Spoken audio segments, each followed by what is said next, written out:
The whispers got louder. Then they became a murmur. Now it's a damn drumbeat.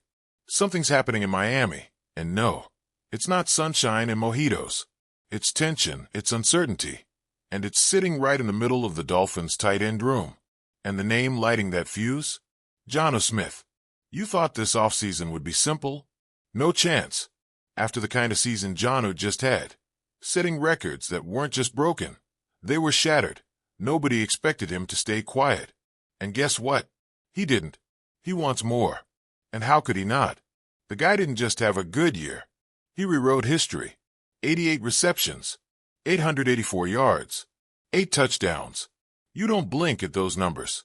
You stare at them. You double-check them. You wonder how that kind of production came from a guy some didn't even think would start in week 1. He didn't just lead the Dolphins' tight ends. He was the guy. And not just on this team. He went toe-to-toe with Kittle, Bowers, McBride. He held his own, and then some. But now, the vibe's off. He skipped OTAs. Voluntary, yeah, sure.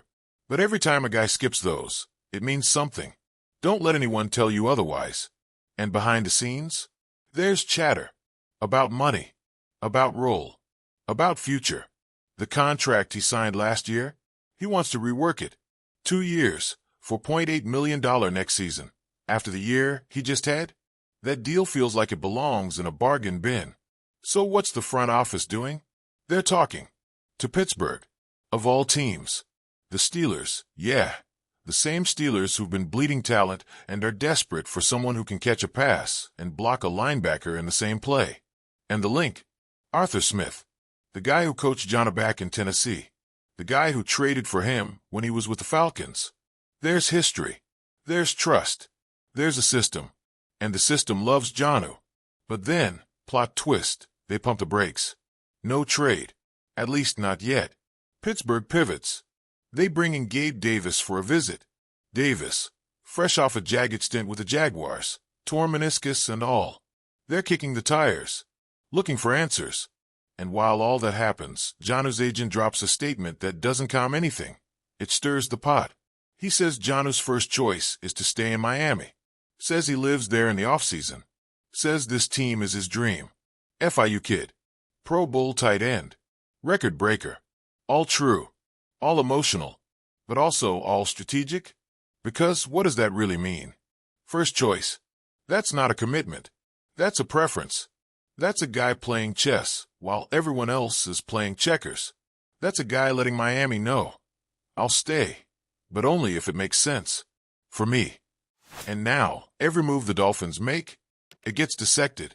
Every quote, every OTA absence, every friendly nod between McDaniel and another tight end, it all means something. This isn't just about money. It never is. It's about value, respect, role, leverage. Jonnu's saying, I showed you what I can do. Now show me you believe in it. And Miami? They're stuck in a spot where every option feels risky. Trade him, and you lose your most productive weapon not named Tyreek or Jalen. Keep him without adjusting the deal, and you risk a disgruntled star.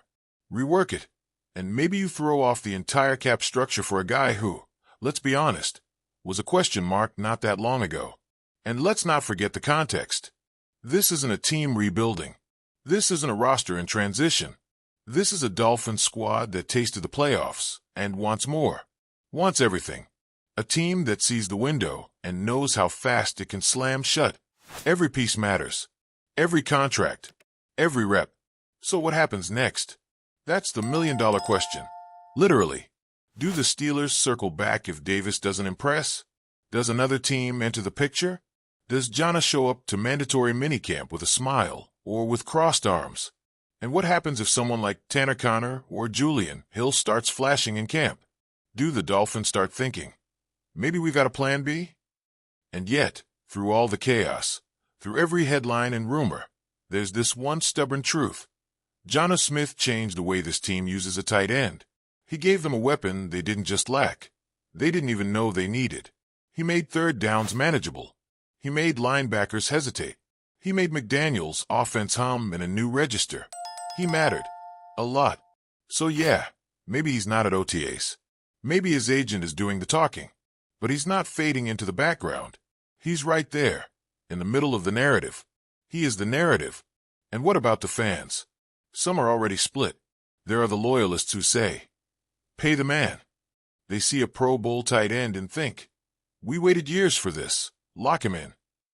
Then there are the skeptics, the ones who remember his inconsistent years, who wonder if one breakout season justifies a raise, who worry about what happens if he regresses.